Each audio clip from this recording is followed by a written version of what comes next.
नमस्कार दोस्तों, मैं विकास शाक्या एक बार फिर से आप सबका स्वागत करता हूं अपने चैनल पर। और आज हम डिस्कस करेंगे विज्ञान भैरव तंत्र, इसका चौथा भाग। आज लाइट बार बार जा रही है तो हो सकता है बीच में मेरा चेहरा गायब हो जाए, सो आप इस कंटेंट पे ध्यान दीजिएगा क्योंकि लाइट जा रही है बार बार। So I have used my mobile for the camera. ठीक है, सो बीच बीच में हो सकता है ये चला जाए। नहीं गया तो अच्छी बात है। सो विज्ञान भैरव तंत्र में जैसा कि हमने पिछली बार के वीडियो में पढ़ा कि किस तरीके से भैरवी यानी माता पार्वती ने 8 प्रश्न पूछे हैं। उन 8 प्रश्नों में उन्होंने क्या पूछा है, उन प्रश्नों को आज हम सामने रखेंगे। बहुत ज्यादा इसमें डिटेल डिस्क्रिप्शन नहीं है, बहुत ज्यादा इन्फॉर्मेशन अवेलेबल मेरे पास नहीं है। कुछ चीजों को लेकर के, कुछ चीजों के बारे में बेसिक इन्फॉर्मेशन है। और डिटेल में हम यहाँ पर एक एक टॉपिक को पढ़ने नहीं जा रहे हैं, बिकॉज यहाँ पर कुल मिलाकर के माता पार्वती ये जानना चाह रही हैं कि अलग अलग शास्त्रों में जिस तरीके से ब्रह्म का वर्णन किया गया है, क्या ब्रह्म उसकी तरह है? क्या ब्रह्म दूसरे ग्रंथ में जो बताया गया उसकी तरह है? कौल दर्शन में बताया गया है क्या उसकी तरह है? क्या शाक्त दर्शन में, वाम दर्शन में, दक्षिण दर्शन में, इन दर्शनों में जिस तरीके से बताया गया है, क्या उसकी तरह ब्रह्म का स्वरूप है? चेतना का स्वरूप क्या वो है? भैरव का स्वरूप क्या वो है? तो अलग अलग ग्रंथों के पढ़ने की वजह से, अलग अलग ग्रंथों को सुनने की वजह से जो भ्रम की स्थिति बनती है, वही भ्रम की स्थिति माता पार्वती या भैरवी भगवान शिव के सामने रख रही है। कुल मिलाकर के अलग अलग ग्रंथों में जो विभिन्न प्रकार के स्वरूप बताए गए हैं ब्रह्म के, उनको मिलाकर के 8 प्रश्न माता भैरवी ने पूछे, माता पार्वती ने पूछे। तो उनकी एक बेसिक इंफॉर्मेशन यहाँ पर हम दे रहे हैं, क्योंकि ये डिटेल में करने वाला वीडियो भी नहीं है और बहुत सी ऐसी चीजें हैं जिसके बारे में बहुत ज्यादा जानकारी भी अवेलेबल नहीं थी। कुछ के बारे में जिसके बारे में मुझे मिली वो मैं आपके सामने रख रहा हूँ। लेकिन क्रक्स आप समझ गए होंगे कि कुल मिलाकर के माता भैरवी इसलिए ये प्रश्न पूछ रही हैं क्योंकि इतनी सारी इंफॉर्मेशन अवेलेबल होने के कारण, इतने ग्रंथ अवेलेबल होने के कारण जो भ्रम की स्थिति बनी है कि मैं ब्रह्म को आखिर में मानूं कैसा। क्योंकि उन्होंने अलग अलग तरीके से उसको सुन रखा है, किस किस तरीके से सुन रखा है उसके बारे में इन 8 प्रश्नों में उन्होंने उनसे पूछा है। और बाद में जो भैरव हैं वो इसका उत्तर देंगे, यानी भगवान शिव इसका उत्तर देंगे। वो उत्तर, वो आंसर जो है वो हमारे विज्ञान भैरव तंत्र में अवेलेबल है, उसका रेफरेंस पूरा अवेलेबल है, उसके बारे में हम डिस्कस करेंगे। लेकिन इसमें कुछ ऐसे शब्द हैं जिसकी प्रॉपर मीनिंग ना पता होने के कारण कुछ जानकारी मिली, कुछ नहीं मिली, तो उसके बारे में मैं ज्यादा नहीं बोलूंगा। मे बी की गलत इन्फॉर्मेशन आप तक ना पहुंच जाए इस वजह से। ठीक है, लेकिन क्रक्स आप समझ गए होंगे कि इन प्रश्नों को पूछने का क्रक्स केवल इतना था माता भैरवी का कि ये जाना जा सके कि इतने सारे स्वरूप बताए गए हैं तो कौन सा स्वरूप असल में वास्तविक है, किसे हम सही माने। तो आइए देखते हैं 8 प्रश्नों को, कौन कौन से वो 8 प्रश्न थे। तो इस वीडियो में हम केवल वही 8 प्रश्न समझेंगे। कौन से प्रश्न पूछे थे। पहला प्रश्न है, क्या वह शब्द ब्रह्म है? क्या वह शब्द स्वरूप है? क्योंकि आपने देखा होगा कि जब आप शिव महापुराण पढ़ते हैं तो उसमें भी सबसे पहले यही बात बताई जाती है कि जब ये संसार आया, जब ये सृष्टि आई, तो सबसे पहले कौन सी चीज उत्पन्न हुई? सबसे पहले शब्द उत्पन्न हुआ। ठीक है, सबसे पहले शब्द उत्पन्न हुआ। तो क्या उसका स्वरूप शब्द है? जो शब्द शास्त्र हैं उसमें शब्द रूप में ही ब्रह्म के बारे में ज्यादा से ज्यादा व्याख्या की गई है। इसलिए माता पार्वती ये पूछ रही हैं कि महादेव, क्या वो ब्रह्म जिसे कहा जाता है, जिसे भैरव कहा जाता है, जो आपका वास्तविक स्वरूप है, क्या वो शब्द है जो हम बोलते हैं? ये शब्द है, शब्द शास्त्र में शब्द को ही ब्रह्म का स्वरूप बताया गया है। लेकिन वो ब्रह्म के स्वरूप की एक अभिव्यक्ति है। आगे चल के आपको ये पता चलेगा। इट्स अ, जो शब्द है that is just a manifestation of ब्रह्म। जो रियल ब्रह्म है, जो परमात्मा है, उसका शब्द एक स्वरूप है, उसका एक मैनिफेस्टेशन है, उसकी वजह से शब्द है। वो शब्द नहीं है, उसकी वजह से शब्द है। जैसे हम आंखों से देखते हैं, आंखों से जब हम देखते हैं तो हमारी आंखें किस वजह से आंख बनी है? वो जो आंख को आंख बनाता है वो ब्रह्म है। ठीक है, कान को जो कान बनाता है वो कान का कान है, आंख की आंख है, नाक का नाक है, मुंह का मुंह है। कुछ ऐसी बात है। आंखों से उसे देखा नहीं जा सकता क्योंकि उसकी वजह से आंखें देखती हैं। जिसकी वजह से कोई चीज देख सकती है उसकी वजह से उसे नहीं देखा जा सकता, जिसकी वजह से वो खुद बना है। तो आंख की आंख है वो, आंख से उसको नहीं देखा जा सकता बल्कि उसकी वजह से आंख देखती है। कुछ ऐसी सी चीज है। उसी प्रकार से शब्द उसकी मैनिफेस्टेशन है, उसकी अभिव्यक्ति है। वो शब्द नहीं है, स्वयं शब्द नहीं है। तो अलग अलग जो ब्रह्म के यानी चैतन्य के, चेतना के मैनिफेस्टेशन है, उनके बारे में अलग अलग ग्रंथों में बताया गया है। तो पहला प्रश्न माता पार्वती जो पूछती हैं वो यही है कि महादेव, क्या वो शब्द है? जो ब्रह्म स्वरूप है, क्या वो शब्द का स्वरूप है? क्या उसको शब्द के रूप में जाना जा सकता है? ठीक है। बात यह है कि पूछने का कारण यह है कि कोई भी आदमी, अगर किसी को यह कहा जाए कि भगवान का कोई रूप रंग आकार नहीं है, वो एक परम चेतना है, केवल एक चेतना है, उसका कोई रूप रंग आकार नहीं है, तो समस्या ये खड़ी होती है कि वो ध्यान किस पे लगाए। क्योंकि हम लोग जीते जागते लोग हैं, हमें कोई चीज जब तक दिखती नहीं है तब तक हम उसे समझ नहीं सकते। जो चीज नहीं दिखती है उसे समझा नहीं जा सकता। अगर कोई बोले कि गुस्सा नाम की एक चीज होती है जो बड़ी खराब होती है, कितनी खराब होती है, अगर दुनिया में एक ही आदमी हो तो ये जान ही नहीं पाएगा कि गुस्सा नाम की चीज जो होती है वो कितनी खराब होती है, क्योंकि वो अकेला है। वो अकेला है, दुनिया में कोई और है नहीं, उसके पास प्रतिक्रिया देने के लिए कोई नहीं है। जब कई लोग इकट्ठे होते हैं, सबके स्वार्थ सामने आते हैं, तो गुस्सा किसी एक आदमी का सामने आता है। उसकी इच्छा पूरी नहीं होती तो गुस्सा सामने आता है। उसके गुस्से में चीजें उल्टी पुल्टी होती दिखाई देती हैं, वो उल्टे सीधे निर्णय लेता है, वो दूसरों को दुख पहुंचाता है। तो दुख है, जो गुस्सा है जिसको हम देख नहीं सकते, जिसका कोई रूप रंग आकार हमें पता नहीं है, उसका स्वरूप कैसा होगा वो तभी जाना जा सकता है जब वो किसी आदमी का रूप धर के आए। मतलब किसी आदमी को जब गुस्सा आए तभी हमें गुस्से की अभिव्यक्ति या गुस्से का स्वरूप पता लगता है। इसलिए हम इंसानों की ये आदत होती है कि बिना किसी चीज को देखे या बिना किसी चीज का स्वरूप बनाए हम उसको समझ नहीं सकते। इसी वजह से मूर्ति पूजा कराई जाती है।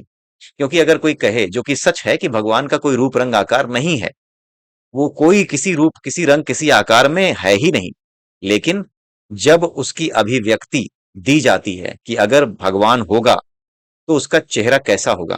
हमारे और आपके चेहरे खड़ूसों जैसे हो सकते हैं, कभी गुस्से में रहते हैं, कभी खुश रहते हैं, तो बनावटी चेहरा हो सकता है। लेकिन जो भगवान का चेहरा है, ना उसमें खुशी होती है ना दुख होता है, वो एक अलग तरीके का चेहरा बनाया जाता है। मूर्तियां जो बनाते हैं उनको मूर्ति कला सिखाई जाती है, उसमें चेहरे बनाने की कला सिखाई जाती है।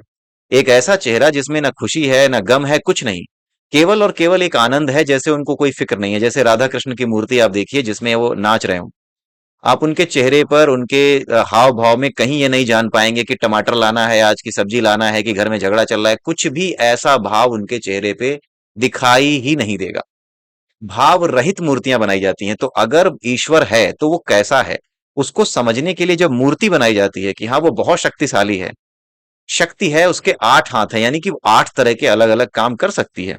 एक से विनाश करती है, एक में अग्नि है, एक में खप्पर है जिसमें वो खून पी रही है राक्षसों का, एक में कुछ और है। 8 हाथों में 8 अलग अलग तरीके की चीजें हैं। 9 रूपों में पूजा की जाती है, यानी 9 रूपों के माध्यम से आप ये समझ सकें कि कोई रूप अगर ऐसा है तो ये क्या कर देगा, इस रूप की क्या वो होगी, क्षमता होगी। जैसे अगर किसी को ये कहा जाए कि तुम एक ऐसी चीज बनाओ, उसके अंदर एक ऐसी चीज रखो जो कि किसी आदमी की जान ले सकती है। जैसे कई बार आपने देखा होगा, एक छोटा सा डब्बा लगा हुआ है, एक जंक्शन बना हुआ है, किसके ऊपर, एक पोल है बिजली का, उस बिजली के पोल पे एक जंक्शन लगा हुआ है, एक डिब्बा लगा हुआ है। उस डिब्बे के अंदर बिजली के तार हैं, उस डिब्बे को अगर छुएंगे तो हो सकता है उस पर करंट दौड़ रहा तो आप मर जाएं। लेकिन कहा गया है ये कि इसका स्वरूप ऐसा बनाओ कि देखते ही पता चल जाए कि ये खतरनाक है। तो आगे क्या करते हैं, एक हड्डी बना देते हैं, एक खोपड़ी बना देते हैं, जिससे देखते ही पता चलता है कि ये खतरनाक है। उसी तरीके से जब देवी देवताओं की मूर्तियां बनाई जाती हैं तो उसी तरह का स्वरूप उनका रखा जाता है जिससे ये पता चले कि ये कैसे हैं। जैसे भैरव का अगर बनाया जाता है तो दांत लंबे, खतरनाक, काले, बिल्कुल क्रोधित, ताकि ये पता चले कि ये भगवान का वो स्वरूप है जो क्रोध करता है। किसके ऊपर, दुष्टों के ऊपर। माता जो काली हैं, माँ काली हैं, उनका स्वरूप बनाया जाता है, जीव निकाले हुए हैं, क्रोध में लाल हैं। क्यों बनाया जाता है, ताकि ये पता चले कि ईश्वर का एक स्वरूप काली भी है, जो संसार का पालन तो करता ही है, लेकिन अगर कुछ गलत करोगे तो वो तुम्हें दंड भी देता है। ये प्रकृति दंड भी देती है। जैसे आज आप पानी में जहर घोलते जाइए, प्लास्टिक घोलते जाइए, आज प्लास्टिक की वजह से हमें कैंसर, दुनिया भर के लोगों को कैंसर होने लगा है। क्यों होने लगा है, क्योंकि पानी में आपने मिलाया, जहर आपने मिलाया, अब वो जहर वापस आ रहा है। तो जहर जो वापस आ रहा है, वो जहर वापस आने का कारण क्या है, आपने ही तो किया है, किसी और ने थोड़ी डाला है। तो ये प्रकृति, जब आप उसको नुकसान पहुंचाते हो, जब आप इसके साथ दुष्टता करते हो, तो ये आपको ठीक करती है, आपको सजा देती है, कैंसर के रूप में, बीमारियों के रूप में। यही क्या है, यही प्रकृति का विभत्स रूप है, काली रूप है ये। जगन माता कहते हैं इसको। ठीक है, वो पालती भी है, वो मारती भी है। तो किसी भी चीज को समझने के लिए, जैसे भगवान है, भगवान कृष्ण है, उनको कहा जाता है वो दया के सागर हैं, बहुत प्रेम है। तो उनका चेहरा, उनकी गतिविधियां ऐसी बनाई जाती हैं कि भक्त अगर उनसे कह दे कि मुझे ये काम कराना है, तो उसके नौकर बन के वो उसका काम करते हैं, इतना प्रेम उनके अंदर है, यानी भक्त की भी भक्ति करते हैं। तो उनका चेहरा कैसा होगा, उनका चेहरा निश्चित रूप से बहुत आंखें दिखाने वाला, गुस्से वाला, हाथ में हथियार लिए वाला नहीं होगा। वो बड़ा प्रेम से दिखने वाला चेहरा होगा, और जिसके चेहरे से ही प्रेम झलकता होगा। इसीलिए मूर्ति कला इस तरीके की होती है, और इसीलिए मूर्तियां बनाई जाती हैं, ताकि आसान हो उन लोगों के लिए जो ईश्वर को आसानी से नहीं समझ सकते। जिनको ये नहीं समझाया जा सकता कि वो ब्रह्म है, उसी से सब कुछ निकला हुआ है। ये विज्ञान की चीजें भक्तों को समझ में नहीं आ सकती आसानी से। भक्त नहीं इतना ज्यादा विज्ञान में घुसा हुआ है कि वो ये जाने कि अच्छा तरंग होती है, एक कण होता है, एक परमाणु होता है। ये कक्षा 10 11 12 के उसमें जो पढ़ाई जाती हैं चीजें आपको, ये कुछ और नहीं है, इसी का रूप है, भैरव का ही रूप है। जो भौतिक विज्ञान है वो भैरव तंत्र है और कुछ नहीं है, केवल भैरव तंत्र है। उसका 10% भी आज तक विज्ञान नहीं जान पाया है। जो विज्ञान भैरव तंत्र है उसी को भौतिक विज्ञान कहते हैं आप। ठीक है। रसायन विज्ञान उससे नीचे आ गया। ठीक है। जीव विज्ञान जो है उससे नीचे आ गया, यानी सबसे ऊपर भौतिक है, उसके बाद रसायन है, उसके बाद जीव विज्ञान है। भौतिक तत्वों की आपस में जो वो होती है, परिवर्तनशीलता होती है, उसके बाद रसायन की बात आती है। फिर अंत में हमारे शरीर में रसायन चल रहे हैं जिसकी वजह से हमारा शरीर चल रहा है, जिसको बायोलॉजी कहते हैं, सबसे अंत में आता है। तो सब कुछ जो है वो उसी पराभैरव, उसी भैरव की शक्ति से है। तो मूर्ति पूजा के बारे में आपको समझ में आया होगा। जो लोग कहते हैं कि मूर्ति के आगे सिर काहे पीटते हो, उसका उद्देश्य ये नहीं है कि मूर्ति के आगे सिर पीट के तुम्हें कुछ मिल जाएगा। भगवान तुम्हें कुछ देने के लिए नहीं बैठा हुआ है। उसने तुम्हें इंसान बनाया है, उसके बाद उसको कुछ भी लेना देना नहीं है। तुम्हें तुम्हारे कर्मों के हिसाब से एक शरीर मिल गया है, उसको कोई लेना देना नहीं है। कुछ लोग कहते हैं कि कोई पंडित जो है शुभ मुहूर्त निकालता है, और उस शुभ मुहूर्त के दिन अगर आंधी आ जाती है तो पंडित को सजा होनी चाहिए, क्योंकि ये शुभ मुहूर्त नहीं है। अब कौन सा शब्द मैं ऐसे मूर्खों के लिए इस्तेमाल करूं, मुझे समझ में नहीं आता। आप जरा ये सोचो, आप अगर अपने लड़के की शादी, अपनी लड़की की शादी जून के महीना में कर रहे हो, तो आंधी नहीं आएगी तो क्या होगा? तुम करो ना मई के उसमें जो है नवंबर के महीना में शादी। तुम क्या सोच रहे हो? तुम ये सोच रहे हो कि भगवान केवल तुम्हारे लिए बैठा है? तुम्हारे लड़के की शादी क्या पूरे ब्रह्मांड की सबसे बड़ी घटना है कि उसके लिए सब कुछ रोक देगा, वो प्रकृति के नियम बदल देगा? जो किसान अपने खेत में बारिश होने का इंतजार कर रहा है, उसके लिए तो बारिश बहुत अच्छी चीज है। वही इंसान, वही नियम सब पे लागू है। एक किसान इंतजार कर रहा है कि बारिश हो, दूसरे की शादी हो रही है, वो सोच रहा है कि मेरे जो है उसमें आंधी ना आए। आंधी आ गई तो भगवान ने गलत कर दिया। अरे कैसे गलत कर दिया? वो प्रकृति का नियम है, वो समय है आंधी आने का। पंडित जी ने जो शुभ मुहूर्त बताया था, उसका मतलब ये नहीं होता कि तुम्हारे लौंडे के लिए शुभ होगा। उसका मतलब ये होता है कि शुभ मुहूर्त का अर्थ ये है कि प्रकृति अपने नियम का कतई उल्लंघन नहीं करेगी। इसको कहते हैं शुभ मुहूर्त। उसका आपके बच्चे की शादी में आने वाले विघ्न या आने वाली परेशानियों से कोई लेना देना नहीं है। आप अकेले इस दुनिया में नहीं हो, आप अकेले इस सृष्टि में नहीं हो। तुम भगवान के मामा चाचा नहीं लगते हो, रिश्तेदार नहीं लगते हो, वो सबका है, अकेले तुम्हारा नहीं है। इसलिए शुभ मुहूर्त का असली अर्थ लोग नहीं समझते। उसको समझे बिना कोई काम नहीं करता। उसको बिना समझे बस, हाँ पंडित जी ने बोला था लड़के की शादी में वो आ गई, चलो पुलिस केस कर, इस तरह की बातें चल रही हैं। क्यों चल रही हैं भाई? तुम्हें नहीं जाना है पंडित को, मत जाओ। लेकिन उल्टी सीधी बातें तो मत करो, जो जिसका कोई सिर पैर ही ना हो। ठीक है। तो एक तो हो गया शब्द ब्रह्म, इसके अलावा हमने कुछ जरूरी चीजें समझी जो समझना जरूरी था। बातों बातों में प्रसंग आता है तो उसको समझना जरूरी होता है, क्योंकि जिस तरह की, क्योंकि ये जो चैनल है इसका उद्देश्य ये नहीं है कि आपको केवल चीजें पढ़ा दी जाएं। इसका उद्देश्य ये है कि सामाजिक चेतना जागृत की जाए, जो समाज में अंधविश्वास है उसको दूर किया जाए, जो समाज में भ्रम है किसी चीज को लेकर के, मूर्ति पूजा को लेकर के, इसको दूर किया जाए। क्योंकि लोग बिना पढ़े बिना समझे कुछ भी जानने समझने की कोशिश करने लगते हैं और समझाने भी लगते हैं। ठीक है। तो अब दूसरा देखते हैं, दूसरा प्रश्न क्या था? क्या वह नवात्म है? नवात्म का मतलब है 9 प्रकार की शक्तियों के बारे में उल्लेख किया गया है। ठीक है। 9 प्रकार की शक्तियों के रूप में जिसका उल्लेख किया गया है, क्या वो ब्रह्म का स्वरूप है? ठीक है। अब ये 9 प्रकार की शक्तियां कौन सी हैं, इसके लिए आप जो है एक तंत्रा तंत्र करके एक बुक है, उसको जाकर के देख सकते हैं। और जहां तक मुझे लग रहा है, ये मेरा अपना वो है, विचार है, हो सकता है मैं गलत हूं। हो सकता है कि ये माता की जो जो हमारी माँ पार्वती हैं, जो शक्ति हैं, उनके 9 स्वरूपों की जो पूजा होती है, नव दुर्गा की जो पूजा होती है, हो सकता है ये उसकी बात हो, लेकिन मुझे पूरी तरीके से नहीं पता है। लेकिन अगला प्रश्न यही था कि क्या वह नवात्म है? नवात्म का मतलब यह है कि 9 प्रकार की शक्तियों के रूप में जो खुद को मैनिफेस्ट करता है, क्या वो ब्रह्म है? क्या वो 9 शक्तियां ही ब्रह्म है? ये दूसरा प्रश्न था। तीसरा है त्रिशिरा भैरव। ये कश्मीर का एक तंत्र है, कश्मीर में पाया जाता है, कश्मीर के लोग इसका अध्ययन करते थे। आज के समय में हुआ क्या है कि कश्मीर में एक समय में आक्रमण हुआ, इस्लामिक आक्रमण हुआ। इस्लामिक आक्रमण के बाद वहां पे बहुत सी मूर्तियां तोड़ दी गई, मूर्तियों के सिर तोड़ दिए गए, नाक काट दी गई। मतलब इतनी नफरत कोई किसी से कैसे कर सकता है कि इंसान तो इंसान मूर्ति की नाक काट रहा है, मूर्ति के अंगों को काट रहा है, उनके साथ जो है अभद्रता कर रहा है उन मूर्तियों के साथ। तो सोचिए कितनी नफरत भरी होगी कि मूर्तियों के साथ ऐसा कर रहा है। मूर्ति में तो कुछ नहीं है, वो तो ऐसे ही तोड़ देते, लेकिन नहीं, चुन चुन करके नाक काटी गई है, कान काटे गए हैं, अलग अलग अंगों को काटा गया है। आप सोचिए किस तरह के जुल्म सितम से मानवता गुजरी है। ठीक है, इन चीजों को अब हमें समझना होगा कि जो अमानवीयता है उसे केवल मानवता से ही हराया जा सकता है। मानवता की ताकत बहुत बड़ी है, इसीलिए हमें सत्य को जानना होगा, सत्य को समझना होगा। तो ये जो कश्मीर में कौल होता है, कौल के बारे में, कौल शास्त्र के बारे में पिछले वीडियो में हमने डिस्कस किया था। तो कौल शिव, जो कौल शैवात्म होता है, उसमें त्रिशिरा भैरव के बारे में बताया गया है। त्रिशिरा आप नाम से ही समझ रहे होंगे, तीन शिराएं, यानी तीन अलग अलग रूप, किसी और तरीके के रूपों के बारे में इसमें व्याख्या की गई होगी त्रिशिरा भैरव के बारे में। इसके बारे में कभी अगर मौका मिलता है तो इस पर भी मैं वीडियो बनाऊंगा त्रिशिरा भैरव को लेकर के, लेकिन ये इस वीडियो का सब्जेक्ट नहीं है, इस प्लेलिस्ट का सब्जेक्ट नहीं है। उसके बाद आती है, क्या यह त्रयात्मक शक्ति है? त्रयात्मक शक्ति क्या? जैसे कि हमें पता है कि ये पूरी की पूरी सृष्टि जो है दो भागों में विभाजित है, एक है परा, दूसरा है अपरा। ठीक है, लेकिन जो त्रयात्मक शक्ति है उसमें कहा जाता है कि परा भी है, अपरा भी है, उसके अलावा परा और अपरा दोनों को मिला करके एक जो शक्ति प्रकट हो सकती है उसे परापरा कहते हैं। ये भी प्रकट स्वरूप है। क्या ये परापरा भी है? क्या ये केवल परा है? क्या ये अपरा है? या ये तीनों है, परापरा अपरा परा, ये तीनों मिला करके है क्या? ये जानना चाह रही हैं। उसके बाद आ रहा है नाद बिंदु। क्या वह नाद बिंदु स्वरूप है? तो नाद बिंदु स्वरूप के बारे में अगर आपको जानना है तो एक उपनिषद है, नाद बिंदु उपनिषद।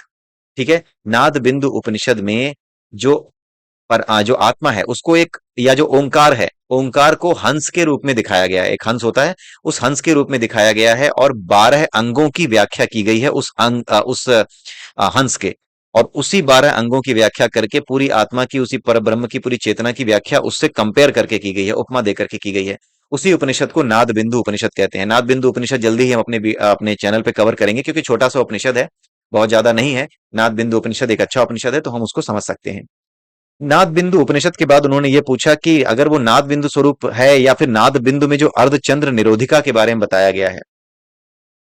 ठीक है, नाद बिंदु के अर्धचंद्र निरोधिका, ये इसके बारे में ज्यादा डिटेल मेरे पास इंफॉर्मेशन नहीं थी, इसलिए मैं इसके बारे में ज्यादा नहीं बोलूंगा, कुछ बोलूंगा ही नहीं। राइट, तो अर्धचंद्र निरोधिका क्या ये उसका स्वरूप है? ठीक है, क्या नाद बिंदु के अर्धचंद्र निरोधिका उसके स्वरूप है? और नाद बिंदु उपनिषद क्या है उसके बारे में कुछ बेसिक इन्फॉर्मेशन है। जैसे ये ऋग्वेद की शाखा का उपनिषद है, यानी ऋग्वेद का उपनिषद है ये। नाद विमर्श स्वरूप है और बिंदु प्रकाश स्वरूप है, यानी नाद बिंदु में जो बिंदु है वो प्रकाश है, यानी वो असली प्राण है। ठीक है, वो असली चेतना है, चेतना के साथ उसकी तुलना की गई है। और नाद जो है वो विमर्श स्वरूप है, यानी कि उसकी व्याख्या करने वाला जो चेतना है उसकी व्याख्या अलग अलग 12 अंगों में कैसे की जाए, वो नाद स्वरूप है। ठीक है, और पूरे ओंकार को हंस का स्वरूप माना गया। तो ये छठवां प्रश्न था। अब आते हैं सातवें प्रश्न में, क्या उसका स्वरूप चक्रारूढ़ है? चक्रारूढ़ यानी कि हमारे शरीर में 7 चक्र होते हैं। ठीक है, हमारे शरीर में जो 7 चक्र होते हैं, भैरवी ये पूछ रही है कि क्या ये जो 7 चक्र हैं, इन 7 चक्रों में ही कोई एलिमेंट होता है जो कि 7 चक्रों के माध्यम से ऊपर उठता है? क्या ये जो कुंडलनी है यही उस ब्रह्म का स्वरूप है? ये पूछा है। तो चक्रारूढ़ ये बहुत सिंपल था, इसको समझने में कोई ऐसी दिक्कत नहीं है। चक्रारूढ़ का मतलब कि या क्या ये कुंडलनी जो चढ़ती है चक्र के रूप में ऊपर आगे बढ़ती हुई, क्या ये कुंडलनी ही उस ब्रह्म का स्वरूप है?